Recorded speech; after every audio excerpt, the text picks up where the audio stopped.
La vengeance est un plat qui se suce bien frais comme un sorbet. C'est ce qu'on pourrait dire de The Glory qui est disponible sur Netflix, une série sur la vengeance.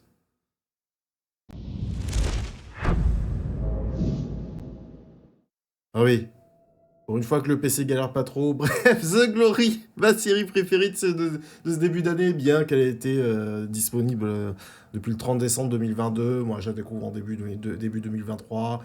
Et voilà, pour le moment, c'est ma série préférée. Vraiment, parce que, voilà, on est sur les poncifs de ce que j'aime dans une série. On pourrait résumer à ça. C'est-à-dire que, voilà, moi, en tant que vidéaste et monteur, si vous voulez, je sais à quel point le montage peut rendre quelque chose intéressant. Il suffit de voir le standard des vidéos YouTube qui sont hyper cutées et qui, en fait, qui ont tellement peur d'ennuyer le spectateur voilà, qui sont obligés de, comme pour un enfant, agiter des clés devant son nez pour être sûr qu'il garde l'attention, quoi. Vous voyez ce que je veux dire? C'est un peu aussi, voilà, ce contrepartie que j'essaye de faire avec les spoiler zones. J'essaye de rester intéressant sans avoir à surcut les trucs.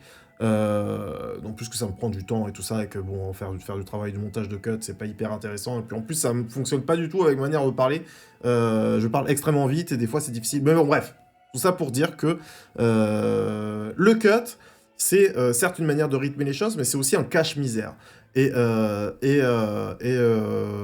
fait, c'est ce que je développais dans la spoiler zone sur The Last of Us. C'est, voilà, quand en fait, tu prends le temps de développer les choses et que tu n'as pas, entre guillemets, le montage sur lequel te reposer, c'est là où tu n'y as plus d'artifice, c'est là où ton scénario doit être intéressant, c'est là où tes personnages doivent être habités et incarnés par les acteurs, c'est là où, en fait, pour moi, le cinéma commence à fonctionner. C'est ce que je veux dire. Après, c'est très bien de faire des cuts pour un clip, hein, c'est le but, vous voyez ce que je veux dire. Mais, et donc, c'est pour ça que j'aime aussi le cinéma coréen, et c'est pour ça que j'ai aimé The Glory, parce que on est, voilà, si vous aimez l'action, il faut qu'il se passe censé être des trucs pour que vous soyez comme un enfant, que vous ayez envie de regarder l'épisode suivant, eh ben, ne regardez pas The Glory, parce que là, on est voilà, sur un propos qui est complètement inverse. Donc, il se passe pas grand-chose, mais les personnages sont bien écrits, et voilà, comme je vous disais, avec cette euh, métaphore complètement alambiquée, euh, voilà. Nous avons donc notre héroïne, dont je vais pas essayer de dire son nom parce que je vais encore le vendanger, mais bon, bref, c'est un nom coréen. Et donc, nous avons notre héroïne, en fait, qui est, pendant sa jeunesse, au collège ou au lycée, je ne saurais pas trop dire, se fait bully par un groupe de jeunes et qui va être marqué à vie. Mais quand je dis marqué à vie, voilà, je vous donne pas plus de détails parce que je pense que ça mérite d'être vu dans la série, mais marqué à vie par le fait d'être, voilà, par le fait d'avoir été harcelé par ces personnes-là, et qui va décider de se venger. Mais de se venger, genre des années et des années après que les personnes qui les harcelé, limite, ne se souviennent plus de cette personne-là. Vous voyez ce que je veux dire? Donc, et cette série est vraiment excellente. La saison 1 c'est terminé. Enfin voilà, la saison 1 vient de se terminer. Enfin, est disponible sur Netflix. Euh, et la saison 1 ne termine pas, on va dire, l'arc scénaristique. Donc, au moment où se termine la saison 1, le plan est bien avancé et ces anciens bourreaux sont déjà bien au courant que leur ancienne victime est sur leur dos. Mais voilà, la saison 2 est annoncée, elle sera disponible à partir de mars, donc c'est le moment parfait pour se lancer et regarder cette série, étant donné que vous n'aurez pas beaucoup à attendre pour avoir la suite. Donc voilà, la photographie est excellente, les acteurs, les personnages sont hyper bien écrits, les acteurs les incarnent très très bien. Pour moi, c'est vraiment une masterclass dont on entend trop peu parler.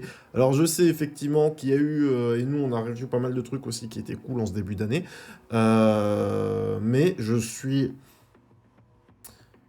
Pour moi, on devrait entendre. Alors, je sais aussi que c'est une série moins évitante à suivre pour les raisons que je vous ai dit tout à l'heure. Par exemple, effectivement, Squid Games est beaucoup plus rythmé et parce que c'est beaucoup plus évident. C'est-à-dire qu'il y a un danger de mort à chaque épisode, il y a des épreuves, voilà. C'est entre guillemets beaucoup plus simple de rythmer ce genre de truc. Tandis que là, on est sur un truc beaucoup plus lancinant, beaucoup plus pernicieux.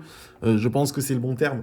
Et donc voilà, pour moi, on devrait entendre autant parler de cette série que ce qu'on a entendu parler de Squid Games ou de Alice in Borderland plus récemment. Il faut que vous regardiez cette série. Si vous aimez le cinéma coréen, si vous n'avez pas besoin que vous agite les clés de l'action et du cut et de ah, tiens regarde il va se passer un truc sur plusieurs épisodes comme un enfant de 6 mois, ben, n'hésitez pas voilà, à regarder Glory, la gloire en français. Excellent thriller, comme je vous dis, pour moi, une des meilleures séries de ce début d'année. Je vous la recommande grandement. Voilà. J'ai pas grand chose plus à dire, sinon il aurait fallu que je fasse une spoiler zone. Donc merci bien d'avoir regardé cette Schlag Review. N'hésitez pas à lâcher un commentaire, me dire ce que vous en avez pensé aussi, si vous avez apprécié cette série autant que moi. À vous abonner, lâcher un pouce bleu si vous voulez aider la chaîne et me faire plaisir. Voilà, c'est gratuit, ça ne coûte rien, donc n'hésitez pas. À très bientôt pour une nouvelle Schlag Review. Bye bye. See you next time. Bye.